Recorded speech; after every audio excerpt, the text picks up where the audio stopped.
I've always joked with friends and circles, even in the campaign, I'd say, guys, I'm Jewish.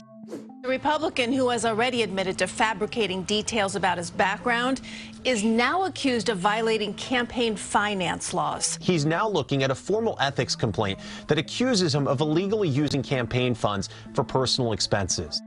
Torres and Goldman walked to Santos's office at 11 o'clock to physically hand him the formal complaint they filed against him with the House Ethics Committee. On behalf of the Nassau County Republican Committee, I am calling for his immediate resignation. What's your reaction to members of your own party calling for your resignation? Will you resign if the voters want you to resign? 42 people ask for me to resign, I'll resign. I don't touch any of my FEC stuff, right? So don't be disingenuous and report that I did, because you know that every campaign hires fiduciaries. George has voluntarily removed himself from committees as he goes through this process.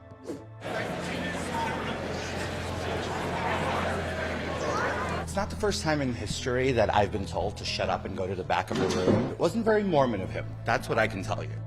We filed in the House floor an expulsion of George Santos, of Congressman Santos.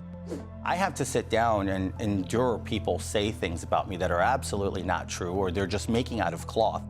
The House Ethics Committee voted unanimously to investigate embattled Congressman George Santos. It's a great day to be a Republican, and it's a great day to announce re-election. Embattled New York Congressman George Santos is now facing criminal charges. Now I'm going to have to go and fight to defend myself. The reality is it's a witch hunt. The reality is better. You gotta go, man. Come on. Son. How's your ethics play going? Aren't you in ethics too, AOC? Come on. Look, I can't continue to address you guys because there's a deranged member here.